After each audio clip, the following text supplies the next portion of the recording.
Good morning बच्चों। विद्युत रासायनिक श्रेणी वाले चैप्टर में अब देखेंगे अगली हेडिंग विद्युत रासायनिक श्रेणी के लक्षण, कैरेक्टरिस्टिक्स ऑफ इलेक्ट्रोकेमिकल सीरीज। विद्युत रासायनिक श्रेणी के लक्षण क्या होते हैं? जैसा कि परिभाषा में भी बताया गया है कि धातुओं तथा अधातुओं को उनके मानक इलेक्ट्रोड विभव या अपचयन विभव के बढ़ते क्रम में रखने पर जो श्रेणी प्राप्त होती है उसे विद्युत रासायनिक श्रेणी कहते हैं। एक चीज और बताए थे कि श्रेणी में जो है जो धातु जितनी अधिक ऊपर स्थित होती है उनकी क्रियाशीलता उतनी ही अधिक होती है। अर्थात हम कह सकते हैं कि इस श्रेणी में ऊपर से नीचे आने पर तत्वों की क्रियाशीलता जो है घटती है। तो देखिए पहला लक्षण है कि इस श्रेणी में तत्वों को मानक इलेक्ट्रोड विभव या मानक अपचयन विभव के बढ़ते क्रम में रखा गया है।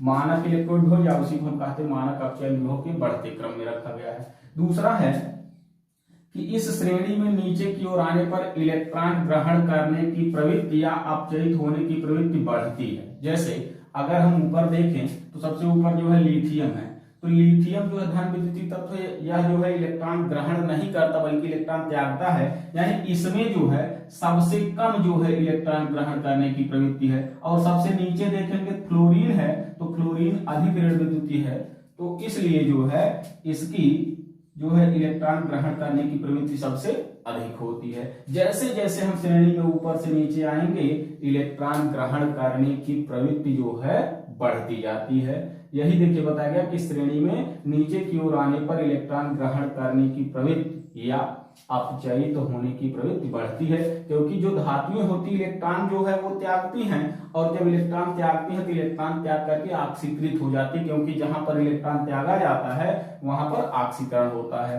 तो यही बताया गया कि ऊपर से नीचे आने पर इलेक्ट्रॉन ग्रहण करने की प्रवृत्ति या अपचयित होने की प्रवृत्ति बढ़ती है, या इसी को हम कह सकते हैं कि ऊपर से नीचे आने पर इलेक्ट्रॉन त्यागने की प्रवृत्ति घटती है, या इसको कह सकते हैं कि ऑक्सीकृत होने की प्रवृत्ति घटती है।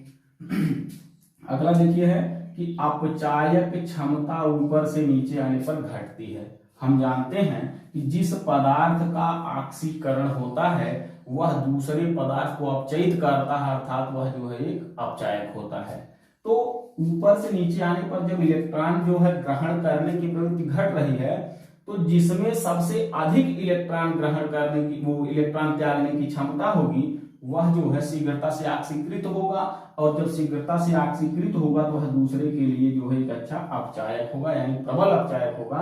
तो ऊपर से नीचे आने पर जो है अपचायक क्षमता क्या होती है? घटती है। यही बताया गया कि अपचायक क्षमता ऊपर से नीचे आने पर घटती, जबकि ऑक्सीकारक क्षमता ऊपर से नीचे आने पर बढ़ती है, क्योंकि ऊपर से नीचे आने पर जो है उनकी अपचयित होने की प्रवृत्ति बढ़ती, और जो अपचयित होते हैं वो दूसरे पदार्थ को आसानी से ऑक्सीकृत कर देते हैं, इसलिए उनकी ऑक्सीकरण क्षमता जो है बढ़ती है। इसके बाद देखिए अगला लक्षण क्या है कि मानक हाइड्रोजन इलेक्ट्रोड से जोड़ने पर जिस इलेक्ट्रोड पर ऑक्सीकरण होता है उसका ये E0 यानी मानक इलेक्ट्रोड विभव ऋणात्मक होता है। जैसे मानक हाइड्रोजन इलेक्ट्रोड से जब हम जोड़ेंगे तो जिस इलेक्ट्रोड पर ऑक्सीकरण होगा उसका मानक इलेक्ट्रोड विभव E0 ऋणात्मक होता है, और उसे हाइड्रोजन से ऊपर रखा गया है। और हाइड्रोजन से ऊपर देखेंगे कि जो भी अत्यधिक क्रियाशील धातुएं हैं वो ऊपर ही रखे गए हैं, तथा जिस पर अपचयन होता है उसका E0 का मतलब मानक इलेक्ट्रोड विभव धनात्मक होता, और उसे हाइड्रोजन से नीचे रखा गया है, क्योंकि ऊपर से जब हम नीचे आते हैं तो उनके ऑक्सीकृत होने की प्रवृत्ति घटती है, और जो जितना अधिक ऊपर होगा उसकी ऑक्सीकरण क्षमता उतनी ही अधिक होगी।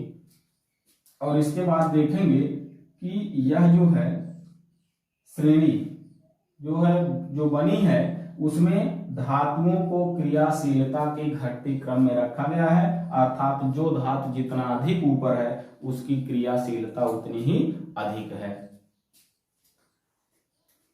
ये हो गया विद्युत रासायनिक श्रेणी के लक्षण।